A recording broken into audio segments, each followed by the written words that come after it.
En 2005-2006, l'OMS a fait une consultation avec plus de 1500 personnes âgées dans 33 villes dans 22 pays, dans le monde entier, sur la question ce que c'était une ville amie des aînés. Et par ville amie des aînés, on comprend une ville qui a adapté ses structures aux besoins des personnes âgées. Cette étude menait à la publication du guide mondial Ville amie des aînés en 2007. C'est quoi une ville amie des aînés? C'est d'abord une ville qui doit prendre conscience elle-même que la ville, elle doit être à vivre pour tous les âges de la vie. C'est pas spontané, c'est pas quelque chose qui coule de source. Et donc là, ce qui est intéressant, c'est de pouvoir plaquer, montrer à ceux qui agissent sur le bâti, sur le déplacement, sur la mobilité, sur les élus d'une ville, les attentes de ceux qui sont eux-mêmes les adultes aînés de cette ville. Et donc on a comme ça une conscience qui se répand, ça infuse, ça se diffuse. Les aînés, ils ont leur histoire, leur savoir-faire, leur faire savoir, c'est-à-dire transmettre toute leur expérience. Donc il est très important que la ville s'adapte à tous les âges de la vie. La démarche Ville amie des aînés, elle s'appuie sur un certain nombre de valeurs.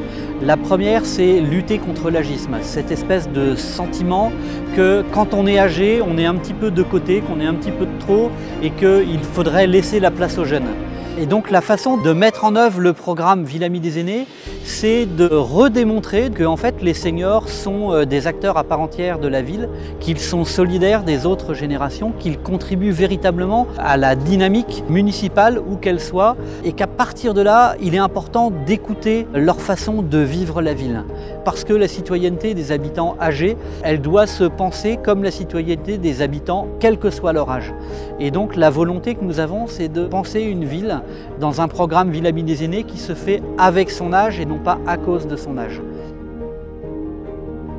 Ce réseau, il correspond à une attente, à un besoin.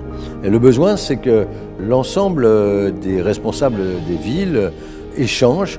On invente rarement. On met souvent en pratique les bonnes pratiques des autres. Et les échanges d'expériences, les réussites des uns et des autres, que ce soit en France ou avec le réseau étranger, on apprend des autres. Et donc ce réseau, c'est une chance formidable pour tous les élus d'avoir, par ces échanges d'expériences, un service supplémentaire à apporter aux aînés de nos villes.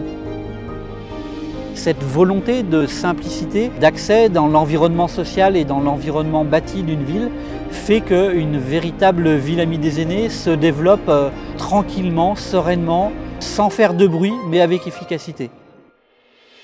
La belle expression, je crois, c'est une ville douce à vivre pour tous.